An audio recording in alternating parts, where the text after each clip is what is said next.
Hey everybody, what's up? It's Nicole.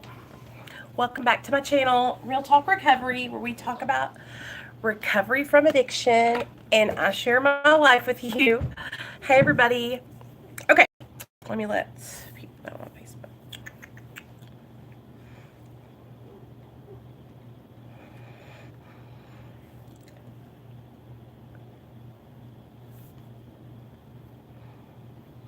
Hey girl. I decided to come on early. I'm going to go let everybody know on Facebook. You know how I am. I can't stick to a schedule, y'all. But I figured y'all would be able to come. I want to do a Mara meeting because I still haven't got stinking Streamlabs hooked up on my computer yet. So what I want to do with you guys today is, hey Lab Girl, hey Annie, I want to go over good, that's awesome. Oh, Sarah, come on. Yeah, you can stay in here. You're fine. Come on in, girl. Come on in. Anybody's welcome, really. Anybody's welcome. Hold on. And if you guys haven't joined our Real Talk Recovery Facebook group, we have a Facebook group too, just so you guys know. Okay, starting the Mara meeting on YouTube now.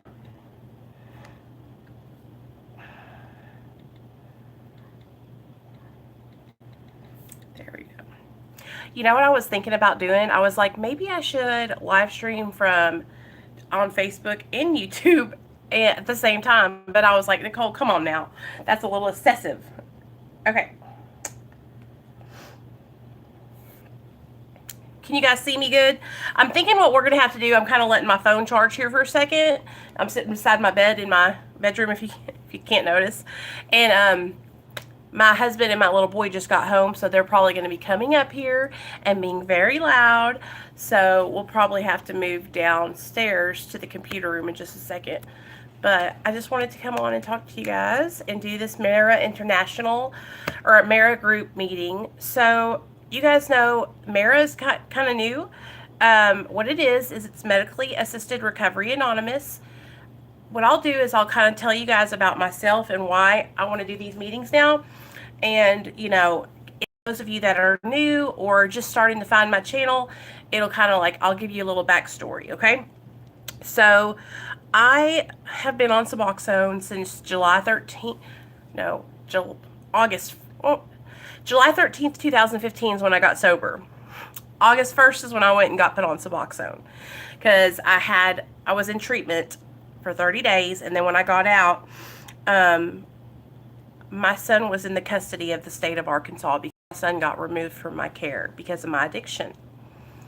And when I got out of treatment, I had never stayed sober. I've been to treatment about 6 times, and then I've been to prison for about a year and a month or two back in 2009. So I have been to multiple treatment centers and been institutionalized, and you know, just for some reason I just could not get sober the way that everybody else got sober through abstinence. And so I was getting really discouraged, you guys. Like, I was like, I'm never going to get sober. I'm never going to be able to get sober and live my life and be successful, right? Hey, Casey. Hey, everybody. Welcome. I'm just kind of giving a background of my experience on medically assisted treatment and what inspired me to start doing these groups, okay? So, when I got out of treatment, I remember the day like it was yesterday, you guys, because picked me up and I was fainting. Like, I wanted opiates so bad. I was just struggling. Every night when I would go to sleep, I would see my son in my dreams. Hey Jeff. And I was crying and I was a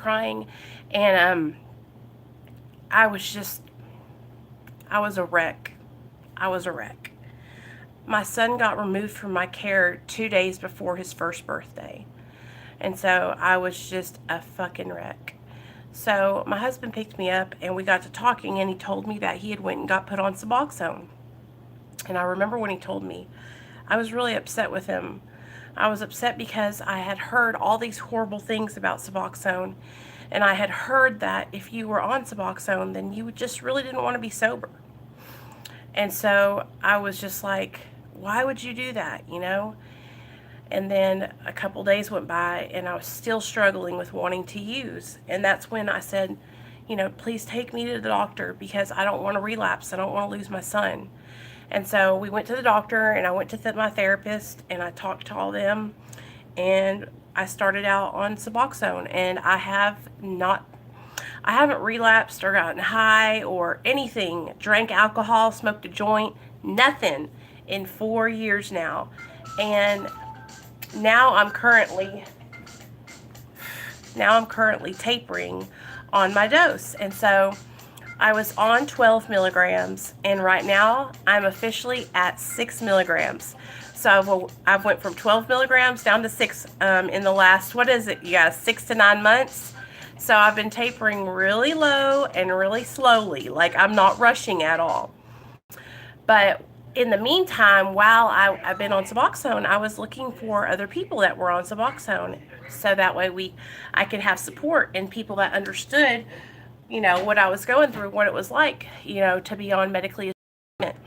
And so I was going to AA meetings, and I was going to NA meetings, and everywhere I was going, I would find support, but it wasn't like I have now with you guys, because you guys understand, because you guys are on medically assisted treatment. So I was finding other addicts and alcoholics that were sober, but they were all sober through abstinence. And so when I would tell them, hey, I'm on Suboxone and I've been sober for 4 years, or hey, you know, I've got to go to the doctor's office, I'll be right back, or, you know, I've been on it for 2 years, 3, or whatever, they would question me and ask me, well, why are you on that? Or are you going to get off of it? Or don't you know that that's not sober? Or discouraging me. Hold on. I told you they would be here. I told you. What? I was just telling them, I told them that you were going to be in here and I was going to have to leave. We're going to be loud. It is our house. Look at them both, y'all. Look at them. They both got their shirts off, little men. I see you looking like your daddy. It's too hot to sweat my shirt off. That's okay. I want you to take a shirt with your dad. Look what I got. I see. It's like I'm going to sit down, okay, and do my meeting. Look what I can do. I could. Cool. I love you. I love you. I'll be out in a second. Let me do my meeting. About an hour. Okay. I'm sitting in my son's bedroom, and it's so dirty in here. But oh well. Not dirty in a bad way, but dirty as in like toys everywhere, you guys. So I was going to meetings, and I got really involved in AA, and I love it. I love the 12 steps. I love the idea of it. I love the support, you know, but I was just like, it was hard for me because I didn't have a lot of people that understood what I was going through being on the phone. And so I started a group on Facebook 2 years ago. It was called Matt Support Group. And that's how this whole thing got started on my channel. And so I've been doing this ever since, and I love it. I love doing meetings. I love talking to people. I love sharing my story with you guys and just trying to help you guys get your situations straightened out. Yeah, I love it. I love doing my channel. So that's what I've been doing. But what I want to do with you guys today is I want to share with you guys. Hey, Jerry. I want to share with you guys. First of all, I want to share. Hold on. What should I do first? That's what I'm going to do. I'm going to tell you guys something that happened today. And I want you guys to listen, all right? Because yesterday and told him my meds were making me sick and not good.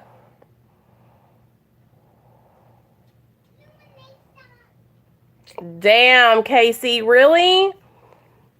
I mean, are you happy? Are you happy about that? Or are you just like, no, I don't need that? Because I know you have chronic pain, and to be able to get that under control, but damn, fentanyl, just please be careful, okay? Be careful. I couldn't do that. I would eat them. I would eat them and I would break them down and I would shoot them up. That's, but so today, you guys, I was at work and I got a phone call from one of my friends that I used to use drugs with. And I have not gone and seen this person because every time I talk to her, you guys, yeah, it's really strong. It's really strong, Casey.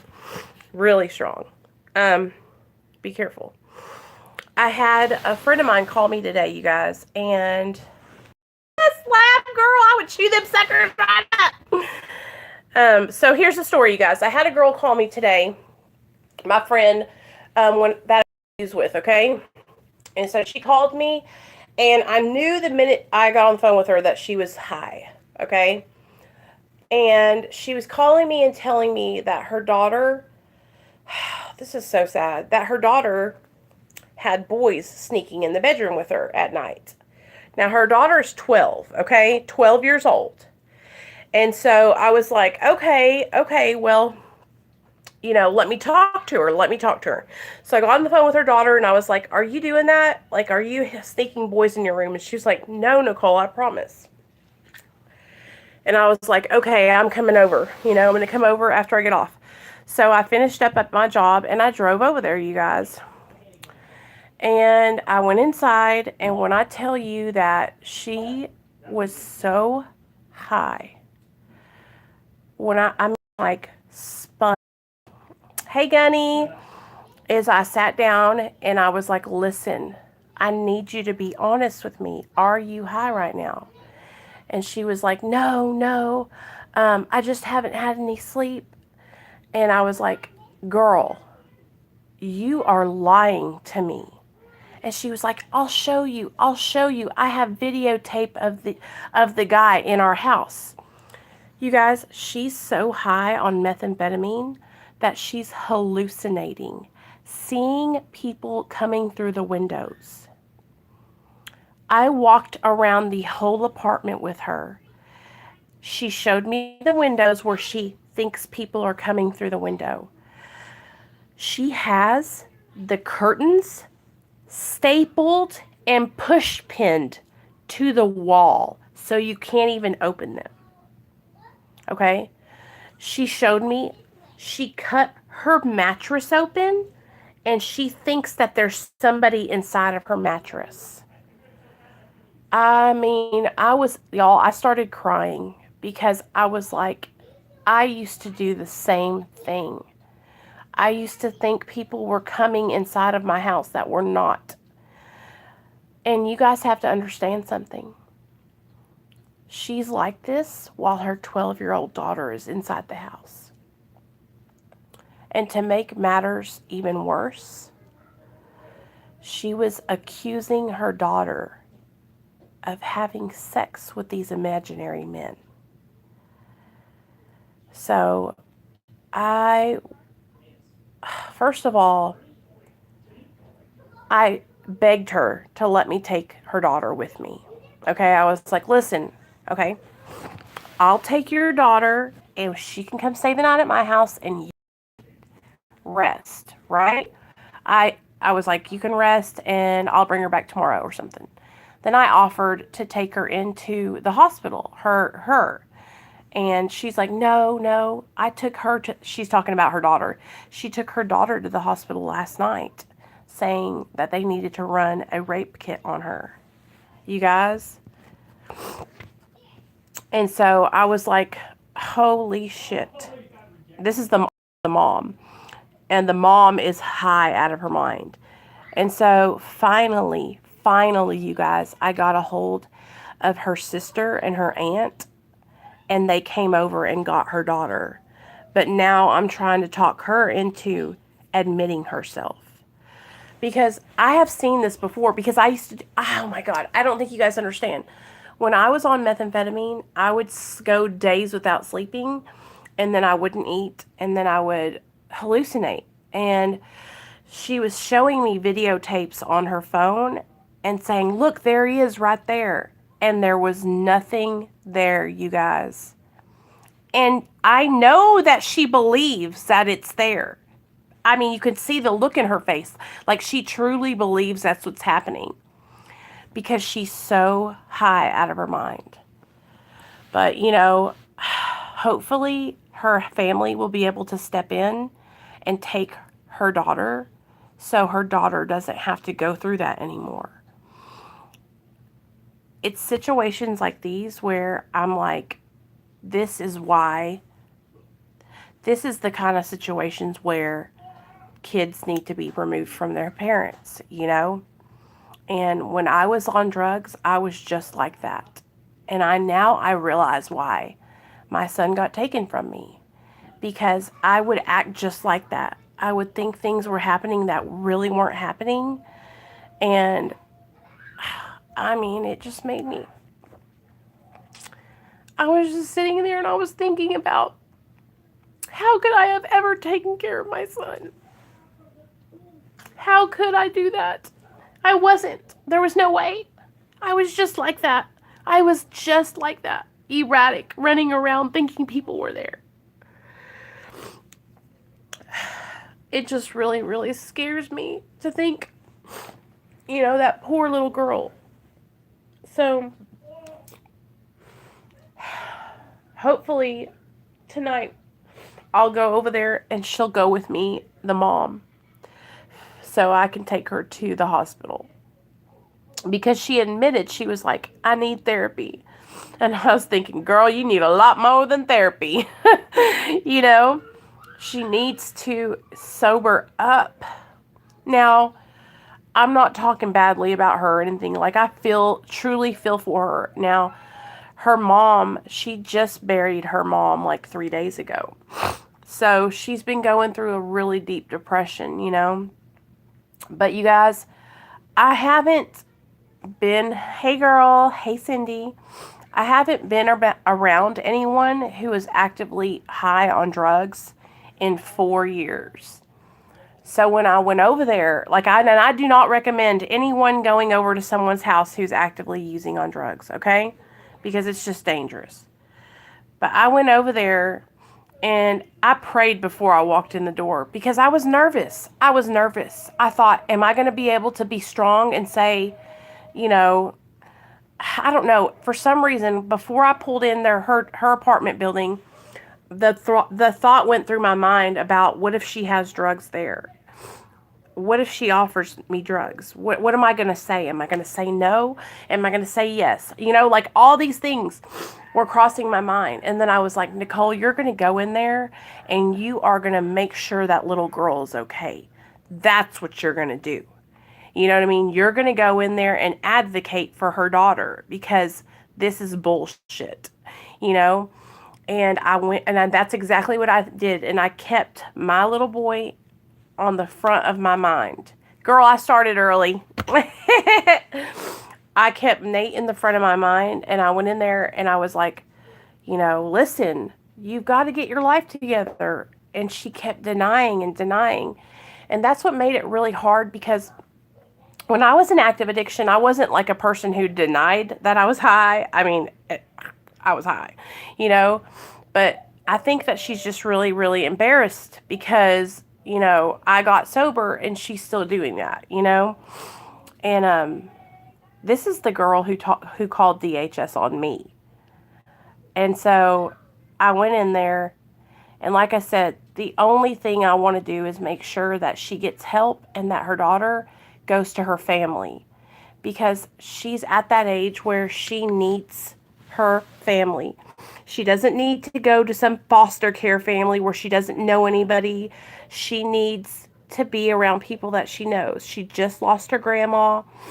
So, oh, you guys, it's just so nerve-wracking when like I said, I haven't been around people who have been under the influence like that. So when I walked in, my heart was beating 90 miles an hour, but I went in, I did what I had to do, and I got out of there, you know, and now, hopefully, tomorrow I'll have an update for you guys on what's going on and that everything's okay. But I'm telling you guys, like, addiction is no joke, and all it takes is one time falling back, slipping, you know, and it will suck you right back in. So, okay, you guys, here we go. I want to talk about Mara's 12 steps and 12 traditions. Okay, so I want to read this to you all. Okay. Many addicts and alcoholics have honestly desired recovery, but have not felt welcomed at recovery meetings. Why? In short, not everyone's healthy, even if they're sober. Therefore, people who are currently utilizing evidence-based science to aid in their recovery sometimes feel unwelcomed. So people like us who are on medically assisted treatment, a lot of times, and this is what I was talking about earlier when I was telling you guys about, going into AA meetings and NA meetings, and it's not AA and NA as a whole, you guys. They are amazing programs. They support our recovery. It's the people in those meetings who are ignorant and uneducated, who spit hateful things and stupidity, right? It's those people who judge and say, you're not sober, you can't come in here, or you're not allowed to share, right? That's what I'm talking about. It's not the meetings, it's the people. So that's why Mara was created. It is inevitable that there will be more medications developed which can save lives. For the basis of this group, this is the thing. Recovery is simply to recover from an unsafe lifestyle. Here at Medication Assisted Recovery Anonymous, you're always welcome. So recovery is simply this, you guys. To recover from an unsafe lifestyle. Whatever that is for you, okay? Your unsafe lifestyle could have been, you popping 6 to 10 Percocet 10s every day and snorting lines of Roxy's. Or your unsafe lifestyle could be heroin addiction or alcoholism, or there's even Mara medically assisted recovery for alcoholics, and it's called Antabuse and naltrexone. And that's a medication that they give alcoholics to help with cravings and also to help them to not drink, because if they drink while they're on it, it will make them so sick. Antabuse. So this is the suggested meeting format, and I'm going to start out and do it with you guys, okay? So I'm excited, and hopefully one day I'll be able to, when I get the Streamlabs hooked up, you guys can come on the video with me, and we'll have each person come on, and then they'll sign off. It'll be so great. Hi, my name is Nicole, and I'd like to welcome you to this week's Mara meeting. Let's start our meeting out with 2 minutes of silence. So we're going to take about 1.5 minutes, 2 minutes of silence, you guys, to just reflect on the still sick and suffering addicts that are out there, and think of all the things we have to be grateful for, and to pray that those people can find their way into a meeting one day and find recovery. So I'm going to go ahead and bow my head. We'll take these minutes.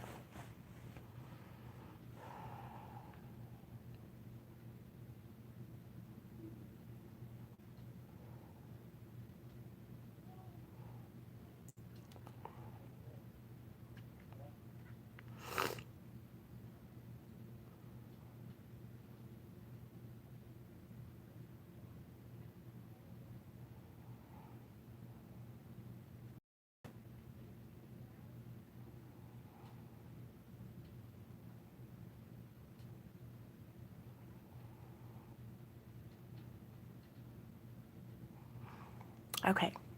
I don't know if that was 2 minutes, but it was long enough because it was really silent. So, you guys, I don't know why, but I'm fixing to get really emotional. I feel like when I think about people that are still sick and suffering, like it was smack dab right in my face today, going over there and walking into that apartment and just seeing the chaos, mess, and the insanity that is addiction. That is addiction. It causes us to act out and do things that we never thought we would do in front of our kids. And it was like God showing me what I was like when I was in active addiction. I needed to see that. It was like he was putting a mirror right up to my face and showing me How crazy I was. How did I ever think I could ever take care of my son? And I had every excuse in the book. Every excuse. I'm fine. I take good care of my son. I love my son. Lies. All lies. We of Medication Assisted Recovery Anonymous believe that medication is a therapeutic tool of recovery that may or may not be discontinued in time, dependent upon the needs of the individual.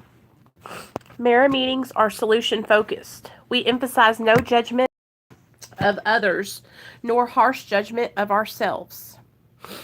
We ask that you not say anything which may interfere with the progress of another human being or one's own progress.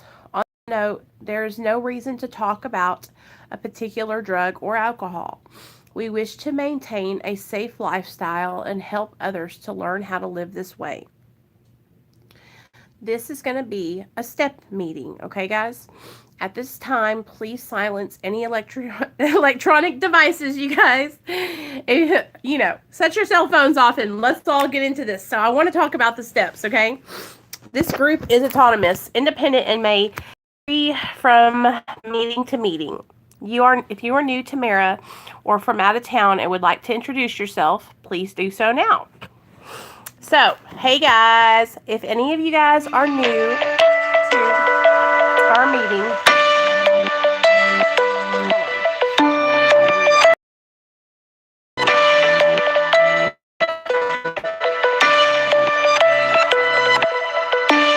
okay, thanks a lot, phone. Oh my gosh, you guys. Y'all will never guess what that was. Hey, Kim. Okay, so what's up, you guys? My name's Nicole, and I'm an addict. Okay. So I'm going to say one more thing, okay? I want to remind everyone that we don't give medical advice or directions to others. Any medical direction needs to be done by an outside physician. We must stress this because giving medical advice can be dangerous and could lead to death. We want to enjoy life, yet not forget that addiction can be a matter of life or death. Whether or not you are utilizing medication-assisted recovery, you are welcome here. We welcome all people seeking recovery from an unsafe lifestyle. Mara has no requirements. No referrals are needed. We have no initiation fees, no contracts to sign. Nothing is required of you, and you are free to come and go as you like. We will not chase you down, nor attempt to make you seek recovery. You are a member of this fellowship when you say you are. We welcome all who attend our meetings with open arms. So now it asks for us to read the 12 steps. So that's what I'm going to do. Okay, here we go. Steps. I have 12 steps. So Mara, and it goes like this. Number 1. Hey, Amy, we admitted that without help, we felt an inability to control our addiction and that our lives had become unmanageable. 2. We came to believe that, like all human beings, our power was limited and we needed to learn to let go and learn from others. 3. We made a decision to accept that we cannot control everything, assume a spirit of goodwill, seek the wisdom of responsible others, and discover our true voice within. 4. We made a searching and fearless inventory of our strengths and weaknesses. 5. Admitted to ourselves without reservation and to another human being the exact nature of our wrongs. 6. We're entirely ready to listen to wise counsel and seek that still small voice within to guide us to change our behaviors which have been harmful to ourselves and others. 7. Humbly began the process of deep change so we could overcome our weakness. 8. Made a list of all persons we have harmed and became willing to make amends to them all and to forgive those against whom we had held grudges. 9. We made direct amends to such people wherever possible, except when to do so would injure them or others. 10. Continued to take personal inventory and when we were wrong, promptly admitted it. and 11, sought through self-reflection and meditation to improve our awareness and understanding of ourselves and the world around us. And 12, having had an awakening in various ways as a result of these steps, we tried to carry a message of recovery as we understood it to those who still suffer and to practice these principles, including no judgment in all of our affairs. Casey, you're all right. Okay, ladies and gentlemen, is there anything you guys would like for me to talk about today in this meeting that maybe you're struggling with, or, that you would like to hear from me? You guys have the choice to pick whatever you guys want to talk about, and just if you want to ask me, you guys got the floor. Hey, Cindy. I want you guys to know, I guess I get really emotional about seeing my friend in active addiction, because it really was like holding a mirror up to my face. And sometimes I feel like in my life, my higher power will do that. He will take a mirror and put it right in my face. And I can remember a time when I was, I couldn't have went over there ever. And I'm not testing it again. I'm going to tell you guys that right now. I was talking to my husband. I was telling him, if I have to go over there and get her little girl, he's coming with me, because I can't go over there alone. The feeling is just very overwhelming. And then it's like, we were all like that one time, Hey, Krissy. I'm glad you're here, girl. Sonia. Hey, Sonia. I'm glad you guys are here. I really, really am glad y'all are here. I guess what I want to talk about today, you guys, is I want to talk about, when is it okay to go and help somebody when they're struggling like that, And what are smart things to do, so that way, if you do have to help someone who's still sick and suffering in their addiction, you can be protected, So I think, so today was like an exception to the rule, because I went by myself, Any other time, you guys, I would not go by myself, just so y'all know. And honestly to goodness, I should not have went by myself today. I should have called Neil and taken him with me, called another sober friend and taken them with me. Shoot, I should have turned on the camera and took y'all with me. Just anybody, you know what I mean?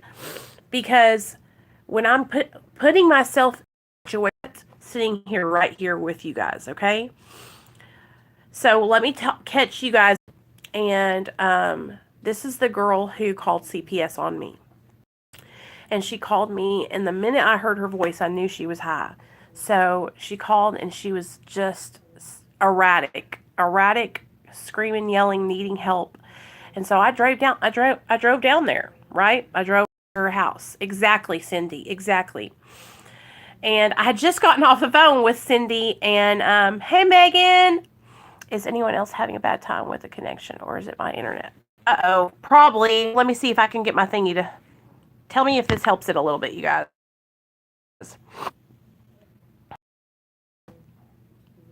Hold on. Oh, if that helps, that might help a little bit. You guys let me know, okay? Sorry about that. I think it's because I live in the damn hood, the ghetto. Not the, but like the country ghetto.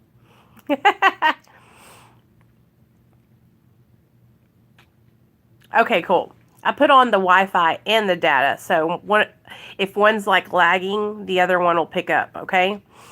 So normally I would not go, you guys, by myself, but it was, okay. So lately here, I have just been running into people, and this has happened to me before, where I am seeing people from my past, right? Seeing people that are still in active addiction, seeing people that had gotten sober and then relapsed.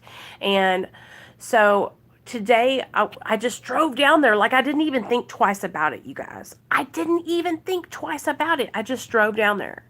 And I'm going to tell you guys why. Because the first thought in my mind was, I got to get down there and make sure her daughter's okay.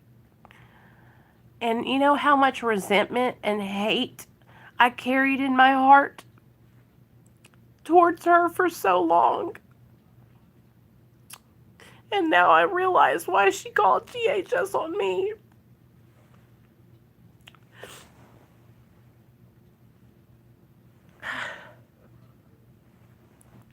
I walked in there and it was just like,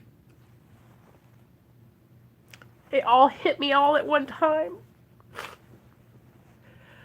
I guess you don't realize how bad you are in your active addiction until you have like a moment where you can see it. And a perfect example of what you were like. And that was what it was like for me today. I saw her running around, erratic, breathing, moving around all fast like this, and just scary, you know? And so I should have took somebody with me. Next time, I'm going to take somebody with me. But I really hope that we can get her help. You know what I'm saying? Because I don't want her to lose her daughter. And I would rather be able to step in and maybe help her find help and get her daughter out of there into a family member's home before something bad happens. Because what happened last night is she took her daughter to the emergency room. And she said that the security guards there were trying to keep her and have her sign over her daughter to the hospital. So, I'm telling you what, you guys, the disease of addiction is so fucking powerful that pull for drugs is so strong sometimes that we will choose the drugs over our loved ones, over our children, you know? And I'm telling you guys right now, like, I am not proud of the fact that I used drugs while I had my kid, you know? Like, that's the main thing that I struggle with the most, is having that guilt and shame surrounding my son.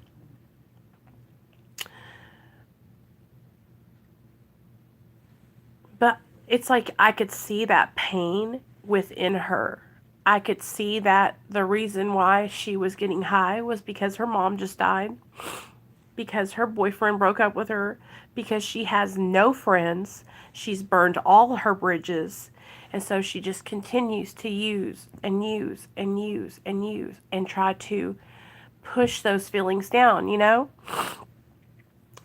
And you know what, you guys? Like, I feel like we all need to spread hope in recovery to other people that are just like her, right? Because while we're all here and we're sober today, you know, but there's people out there that are still sick and struggling in their active addiction right now, you know? And that's why I love YouTube so much, because there could be people right now who are watching this video who are struggling, who are trying to get sober, who are getting high right now. When I was using, I didn't watch very much YouTube. I was a mess. But I can tell you this, I've talked to several people who, that's how Sonia found me. Sonia used to watch my videos while she was getting high. And then she got sober. And so, anyway, I really want you guys to know how much I'm so grateful for the group of people that we have here on my channel. You better not be, girl. Why? Who's asking you to share it?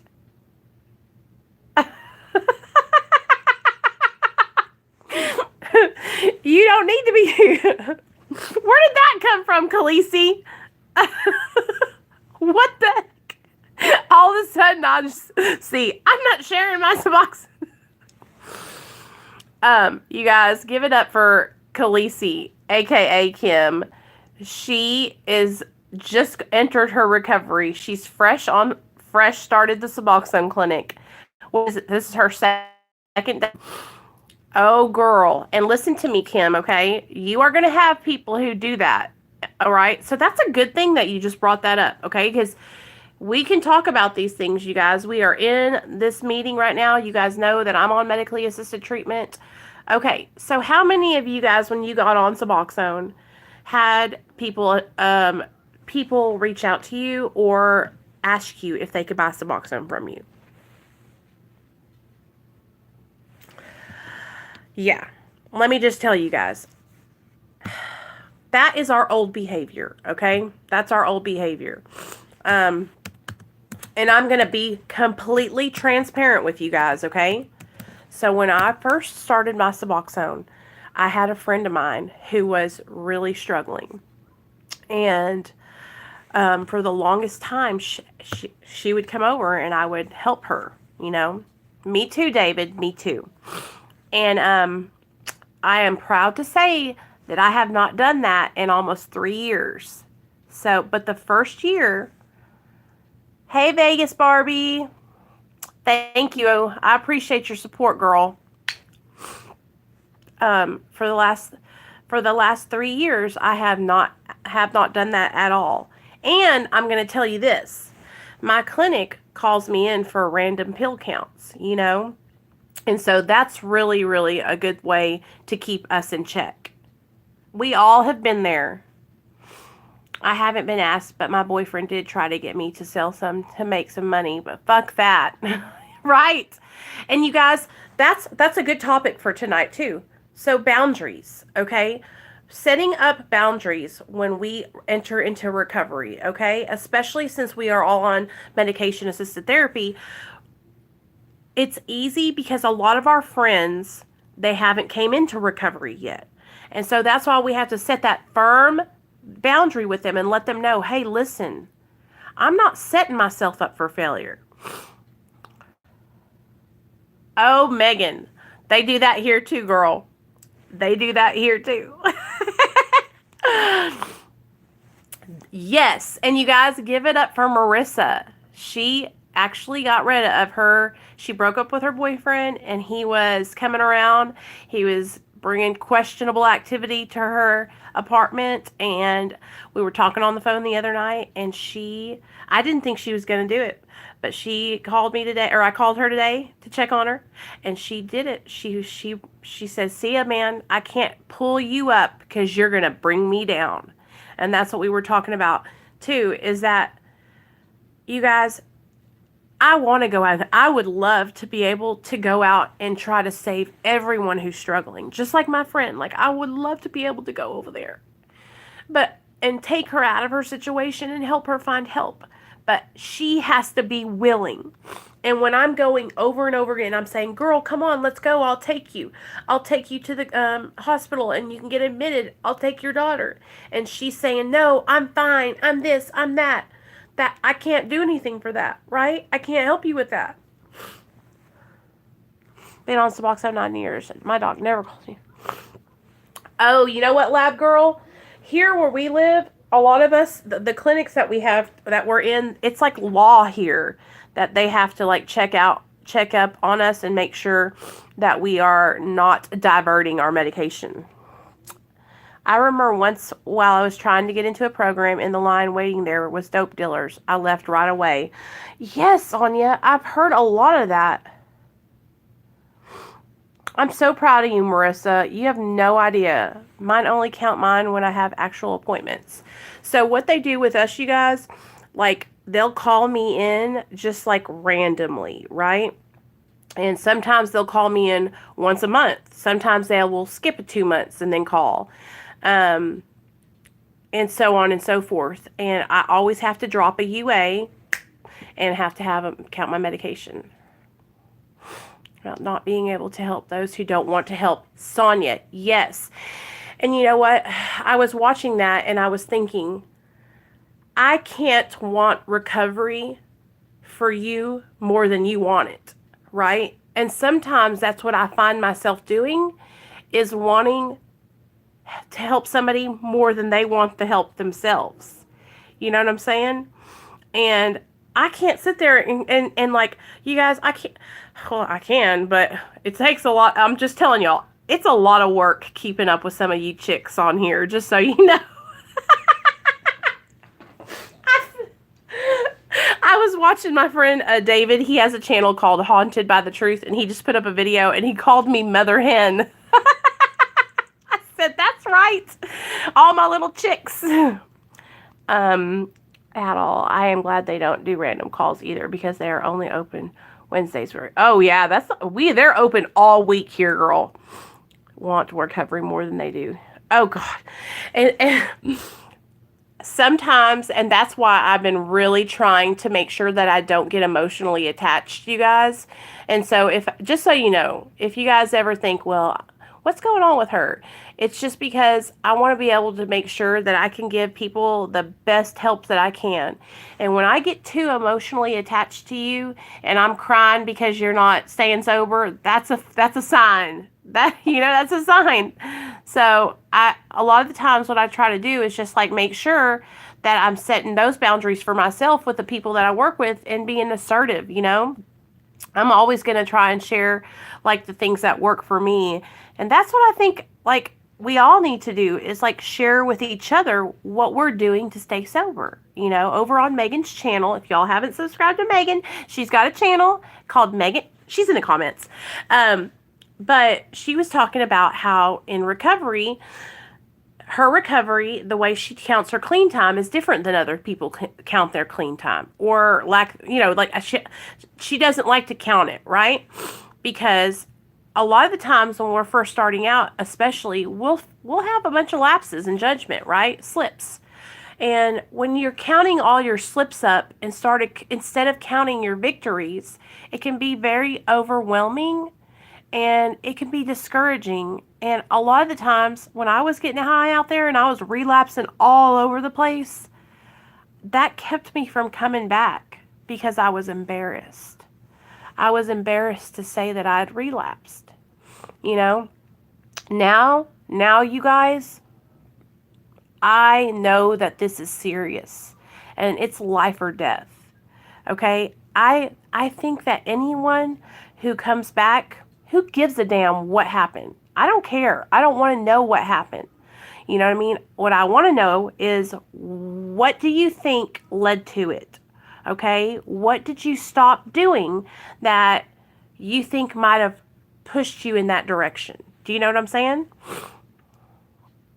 Sarah, I know what you mean. I used to feel the same way. But I think that's because we put so much pressure on ourselves to be perfect, right? So, okay, especially in like recovery programs like AA and NA. That's why here in the Mara group, right? And just like we read you guys on here, Mara is focused on you living a healthy lifestyle. That's what recovery is about, according to Medically Assisted Recovery Anonymous, okay? We're not worried about the drugs you did. We're not worried about how long you've been sober. All we want is for you to be healthy and happy, all right? So, for instance, I have 4 years sober, okay? I'm hella proud of my 4 years sober because I ain't never been sober that long in my whole damn life, right? But that's what works for me, okay?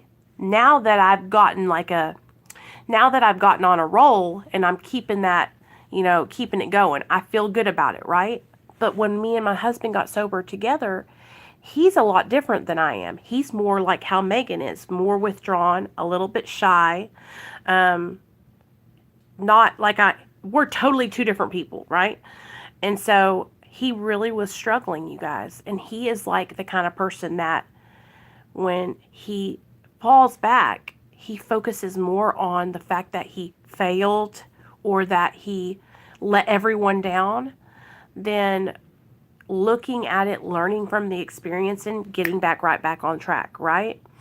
So I think that if we just count the fact that we are like progressing and moving forward, that can be really healthy for a lot of people, to count their recovery time as just when they started their journey, right?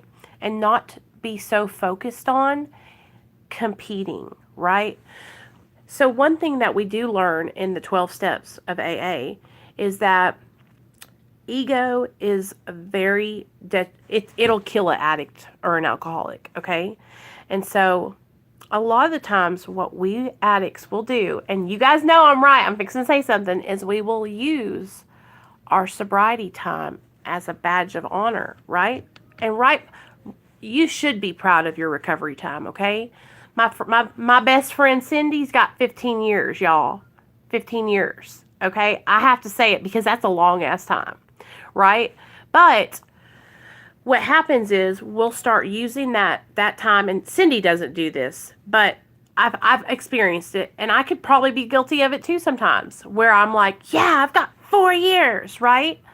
But what I got to think about is I got to think about the person who's just coming in, who's just starting out, because I want to encourage them, you know? And so I think a good way to like say I've been in recovery for this long is to say, if you have 4 years, instead of saying I've got 4 years sober, say my name's Nicole and I've been sober since July 13th of 2015. You know what I'm saying? And so I think that I want to make sure that everybody feels comfortable and everybody feels like they're accomplishing, you know, recovery. And I know that for me, for a long time, it was so hard, you guys. And even being on Suboxone, I was judged so much. I was told that, you know, because I'm on Suboxone, I'm not even allowed to count my sobriety time. Can you imagine that? Like, what the hell? So all this is for nothing, right? All these changes that I've made in the last years is for nothing. And so I have started to look at things from outside of the box. And I want to make it to where, you know, I want everyone to feel comfortable and feel welcome, no matter if they're just starting their journey, right? I do too, Megan. I do too. And I think the reason I feel like that is because I don't get anything from Suboxone. And I think that if I think people would understand more if they have actually been on Suboxone and taken it for X amount of years, then they would know that as long as you're taking your medication as prescribed, that you don't feel it doesn't do nothing. Believe me, if it did, y'all, I'd be running marathons. Okay? Y'all would, if it did, y'all would know. There's a big misunderstanding that Matt gets you high. Yes, there really is. And I think it's because so many people who misuse medically assisted treatment and who divert their medication, right? It really is. Mom, they speak out instead of us people who are using it right Mom, need to speak out. There's 3 poops downstairs. What? Can I show you? I don't want to see them.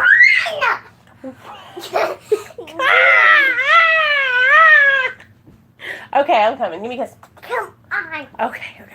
Real So that will say that they were high, but they definitely didn't take as prescribed. Yes. Yeah, that's true too. Okay, show me. Really, Nate? Will you tell your dad, please, instead, so I can finish up my meeting? This guy's doing the floss. I see that. Go show your daddy. I'll be in there in a minute. No. Go get your dad. I just show you. Okay, go. Show me. Come on, Nate. Show me real fast.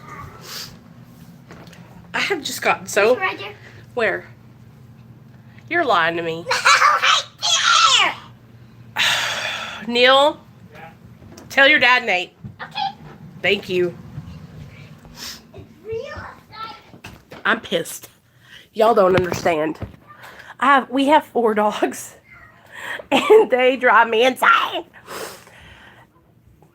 Say that they were high, but I believe that Mara includes people that are using kratom for chronic pain too. They would be, Megan. Yeah, it does. I mean, it includes everything in here, Cindy, actually.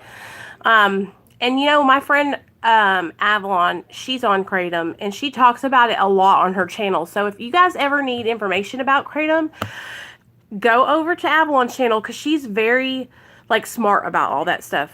I don't usually talk about kratom on my channel because it makes people really mad, and I don't want to make any more people mad, and because I've pissed off enough people in the recovery community.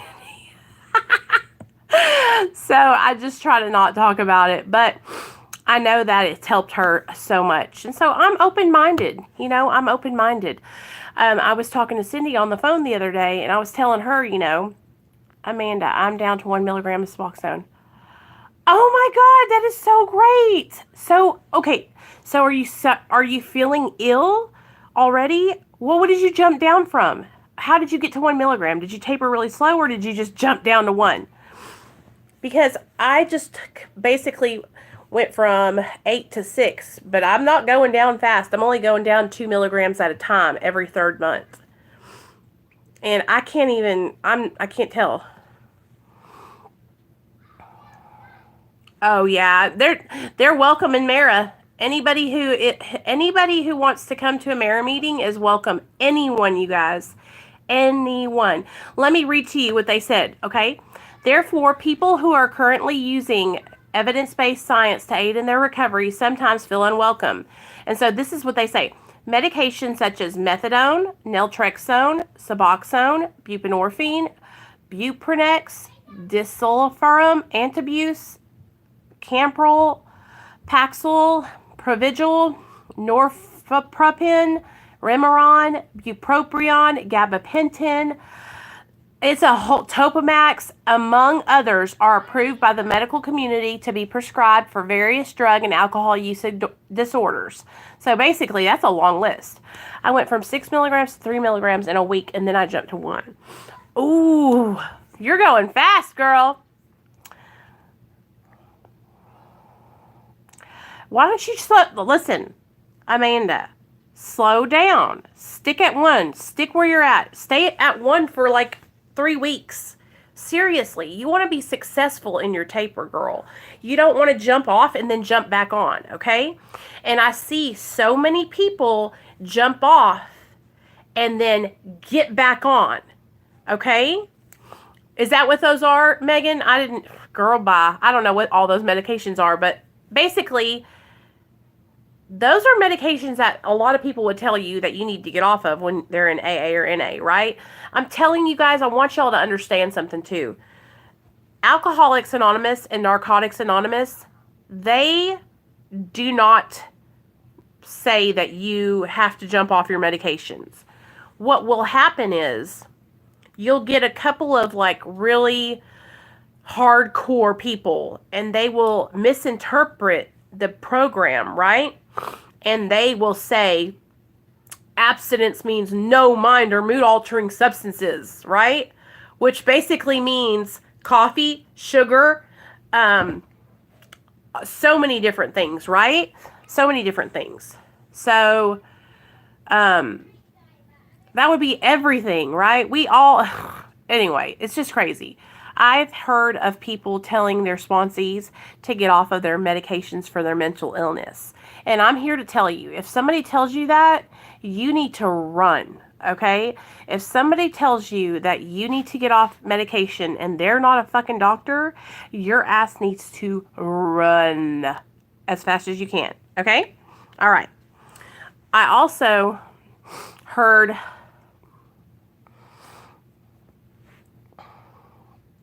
Yeah, that's what I'm saying. So for real, Amanda, this is what me and my doctor were talking about, you guys. We were saying, he was like, we want to get me down low, but I don't want to get down low and then get off and then have to get back on. I'm not saying there's anything wrong with that, but my goal is to get off, right? That's what I mean. Like, I want to be able to achieve that. So I feel like for me, that's why I've been going so slow. Helps you stay away from what you've been an issue with, and that's what's the problem. I feel like if it helps you stay away from what you have an issue with, then what's the problem? So right, Sarah, exactly. And that's how I feel too. You know, there's really no problem. What has happened is there's just like a divide in the recovery community between addicts and alcoholics who are abstinent, and then addicts and alcoholics who use MAT. And then there are some addicts and alcoholics who are abstinent who support MAT, and then there are some who absolutely do not. And what happens is, honestly, what I believe is that anyone who's trying to better their life, we need to support them no matter what their pathway is. Okay, I think that It doesn't matter if you use Suboxone. It doesn't matter if you're on Kratom. It doesn't matter if you smoke a joint to stay sober. Like, do y'all feel what I'm saying? Like, I think that anybody's life is so different, right? Our circumstances are so different than everyone else's. What works for somebody else might not work for you, and vice versa. A lot of people could say, I can't believe you got on Suboxone, Nicole, after being sober. Why would you do that, right? And I have been ridiculed and judged because I was sober when I got on Suboxone. I had been sober for about 2.5 weeks without anything in my system. And I went and got put on Suboxone, right? A lot of people looked at me out of the side of, girl, why'd you do that? Because you guys, the alternative was me relapsing with a needle in my arm and losing my child. So getting on a medicine that helps me stay on track was what I decided to do. You know what I'm saying? And that's the thing.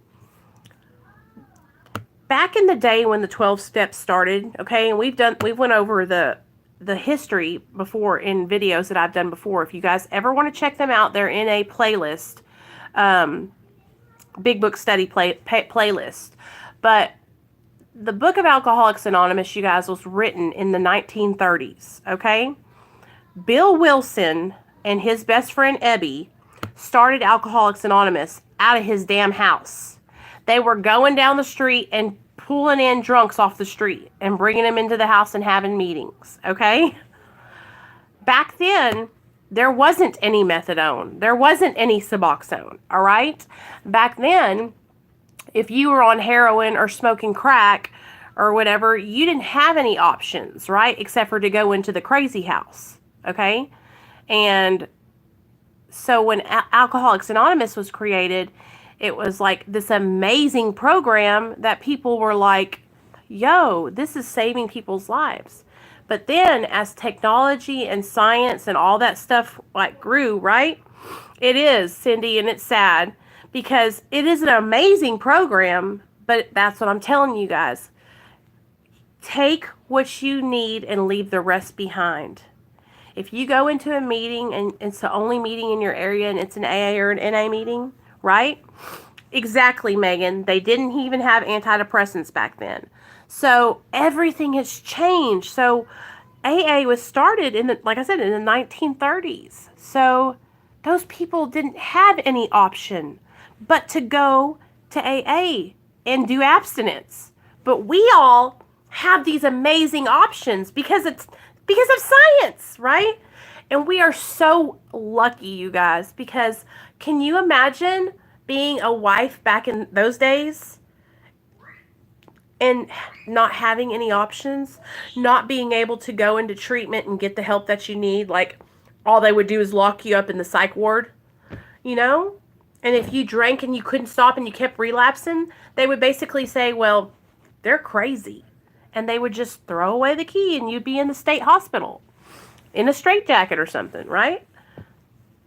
Science. So I think that what I think has happened, and, you know, AA works for people. It works for so many people, right? But I think what's happened is with the opiate epidemic and the new batch of addicts that are being, you know, the new batch of addicts and the new drugs that people are abusing, it's just a lot worse than it was back then, right? The disease of addiction and the disease of the alcoholism and addiction, it's still the same, right? It's still, okay. The disease of alcoholism and addiction, you guys, is us. It's inside of all of us, right? And what we're doing a lot of the times when we're on drugs and alcohol is we're coping. We're numbing our pain and our trauma, sadness, depression, uncomfortable feelings with drugs and alcohol, right? And so what we do when we get into recovery is we're just learning how to live our lives without using substances to cope. I'll be completely straight up with you guys. I have had to learn to not use Suboxone as a coping skill. Okay? And I don't know if any of you guys struggled with this, but when I first got on Suboxone, I used it the same way I would use drugs. I would take a piece here, take a piece there, take it here, there, everywhere, right? And I had to learn that Suboxone's not going to make me feel any better. And that's what's so amazing about it, is that you don't get no feeling from it.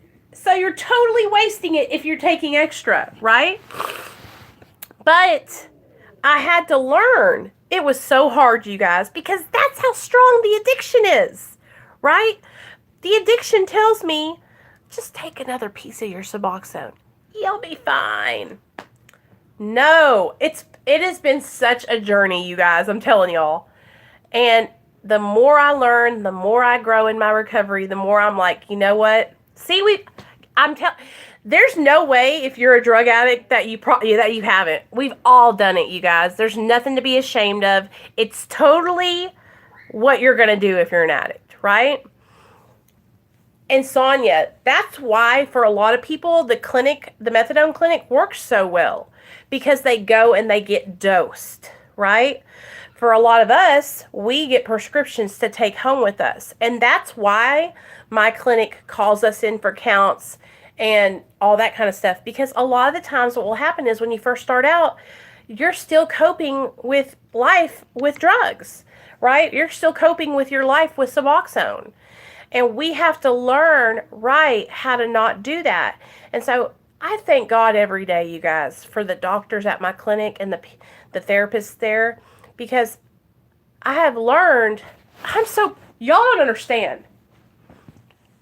I'm so fucking proud of myself, because I used to, like I said, pop Suboxones like they was Skittles. And now,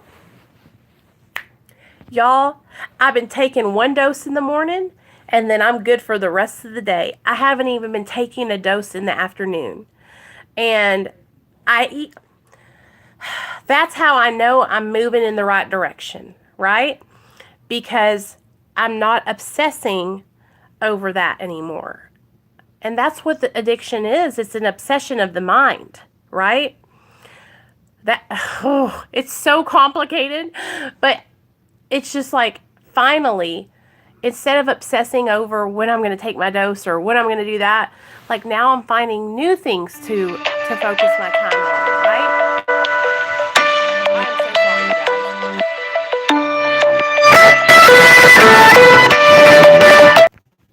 Okay, I'm back. Sorry. Anyway, guys, I could sit here and talk to you guys all day long, but I just want you guys to know that the things that I'm accomplishing now, they have taken me a long time to get to. So if you haven't gotten to that point yet, do not be ashamed. Okay? I want to really stress that to you guys. Where I've gotten in my recovery has taken me 4 years, okay? 4 years to get to this point where I'm not obsessing in all this stuff.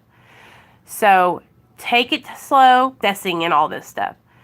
So take it slow, chill out, work on educating yourself about the disease of addiction, okay? Work on learning about your mind. Work on learning about... The best thing I ever did when I got off drugs, right, was get into learning about my disease, okay? There are many different ways you can do that, okay? I started out by going to Alcoholics Anonymous and reading that big book, okay? Reading about the doctor's opinion and the disease of addiction and how the doctor looks at it as a allergy, right? And how our bodies are allergic to drugs and alcohol. And that when we take drugs and alcohol into our bodies don't metabolize them the same way a person who doesn't have the disease of addiction, okay? So learning about the disease of addiction is what's really helped me to understand. And then learning about my own mind and the way, like kind of looking at my behaviors, right? Taking a... I know, I'm so sorry, Megan. That was really bad, wasn't it? Oh, it happens all the time. Hey, Jamie, where you been, girl? Somebody came into my chat about a week ago trying to act like they was you, girl. Can you believe that? Do that, you guys. Like, seriously, it will change your life. I mean, you don't even have to go to college or go to school to learn about the disease of addiction. Let me see if I can find this video. I want y'all to watch this. This is y'all's homework, okay? Hold on. Yes. Okay. I know that's right, girl. How's your job going? Y'all, give it up for Jamie. Jamie got a job. She'd been had a job, but she hasn't been on the chat in a while, so I wanted to shout her out. I know, right, Sonia? Stone Ages back in the day. I'm so proud of you, Jamie. Fucking so proud of you. How's your job going? Okay. It says, this is what I want you all to watch. Making that money, honey. I want you guys to watch this documentary, okay? It's called Pleasure Unwoven. It says, is addiction really a disease? Okay? And there's a full documentary, Pleasure Unwoven, full video. Yes! Understanding addiction. So that's your guys' homework for tomorrow. All right, let me show y'all the video so y'all will know what I'm talking about. That's what I'm talking about. Pleasure Unwoven. It's on YT. Yes.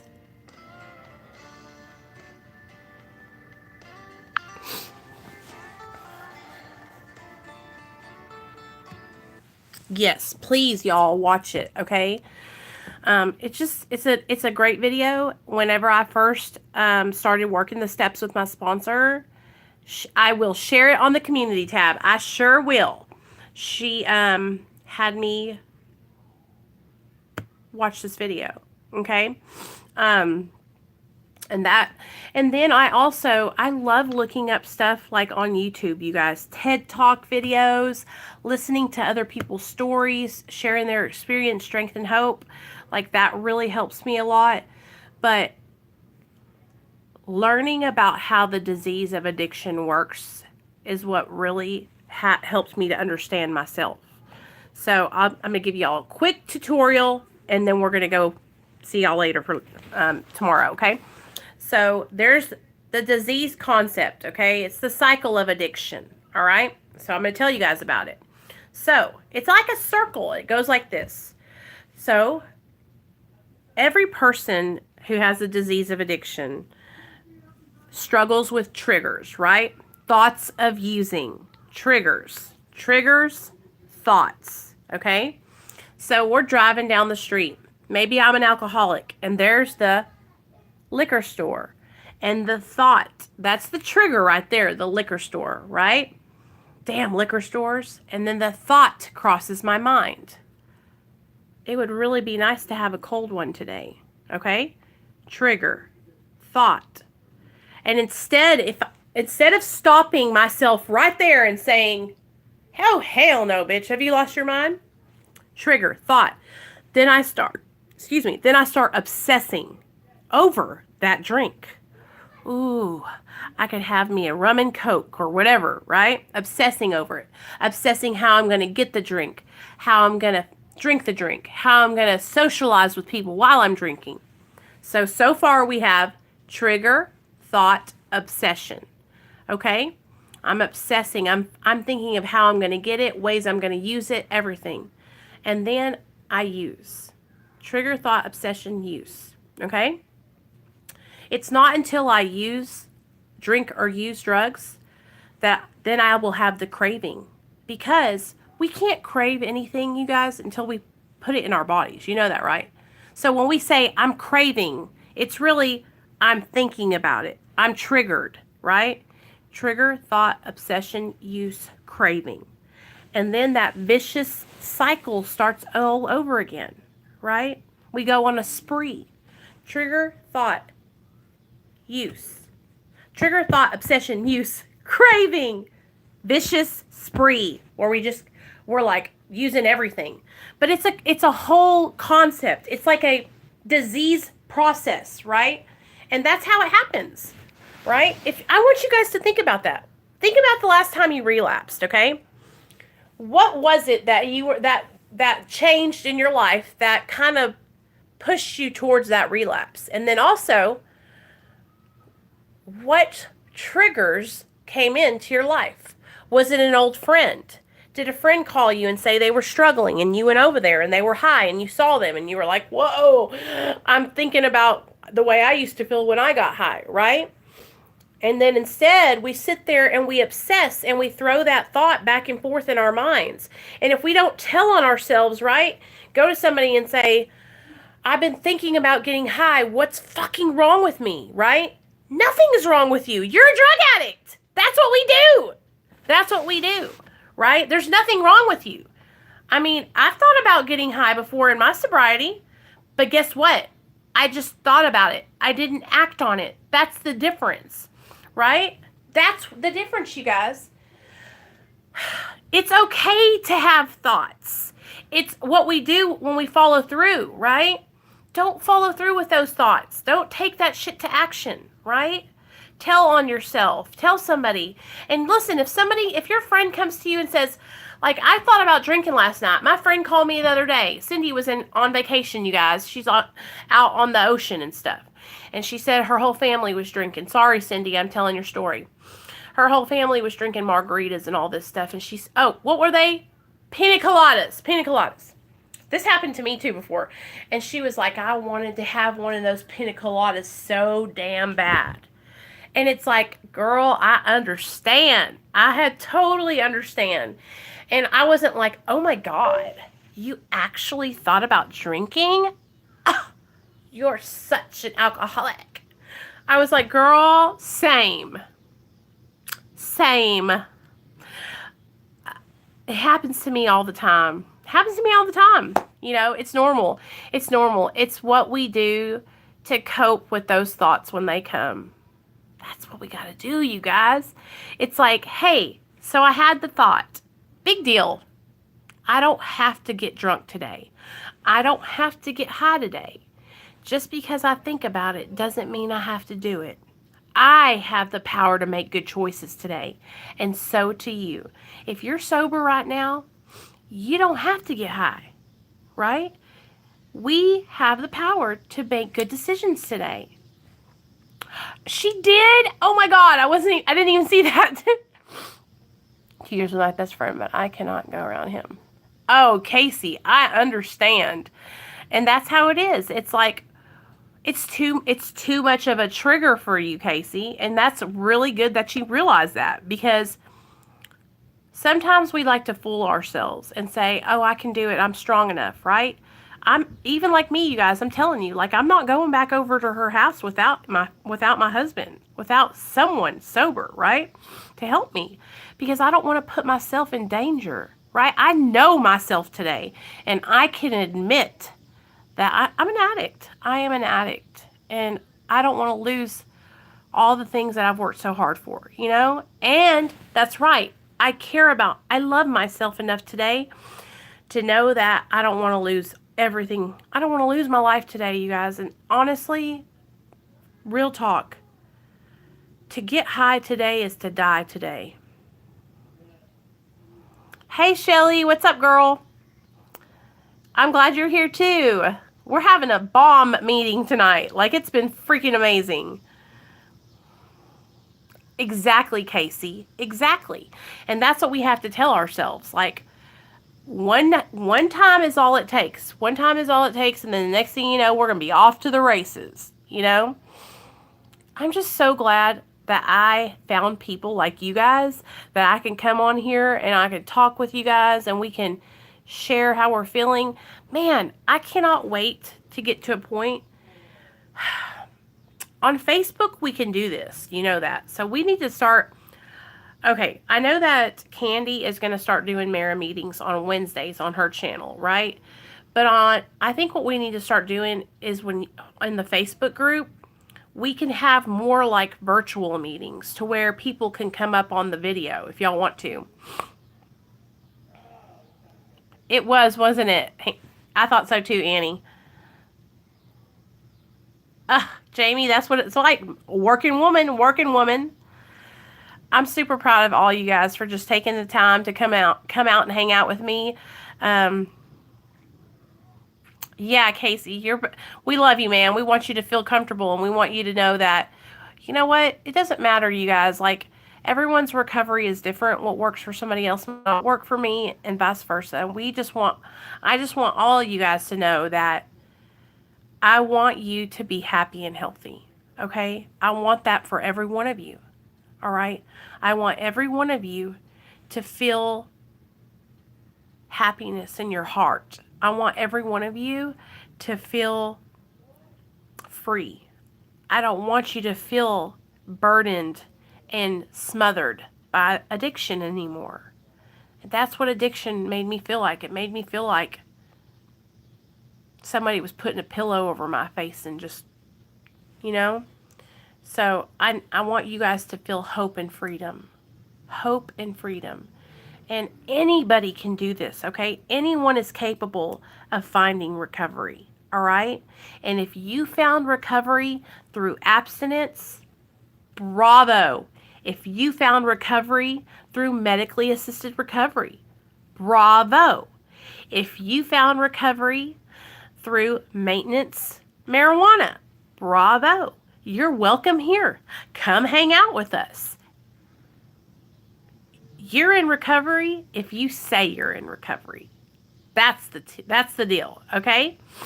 So, for me, recovery, I had to start being honest because I was y'all, I didn't want to believe that I had a problem. I didn't want to admit it, you know? And I sure as hell didn't want nobody else telling me I had a problem. When I finally started taking accountability and admitting that I had a problem, and being transparent, open about that shit, man, I'm telling you what, I have found so much freedom in that. And I have found freedom in being able to share that with you guys. And that's what it's all about, freedom. So, anyway, I could sit here and go on and on and on all night long. We could sit on here for 2-3 hours, y'all. Just don't understand. I have stories for days. But I'll save some for another day. I hope you guys enjoyed tonight's Medically Assisted Recovery Anonymous meeting. I want to shout out all my girls who are doing so well in their recovery. You guys know who y'all are. Kim, Misty, Marissa, Jamie, Krissy, Annie, Cindy, Sonia, all you guys. I'm so super proud of you guys. Amy, I'm very, very proud of you guys. And I want y'all to know if you guys want to get a hold of me more personally and talk to me, you know, on the phone or text message, you can always email me, or you can reach out to me on Facebook. I have Facebook Messenger, and it's Nicole Pludre or Real Talk Recovery, just like our YouTube channel. So I hope you guys will come over there and join our Facebook group. And I'll see you guys tomorrow. You know I'll do a video sometime tomorrow. We'll shoot the shit tomorrow, okay? I love you guys, and I'll see you later. Thanks for everybody that came out today. I really appreciate it.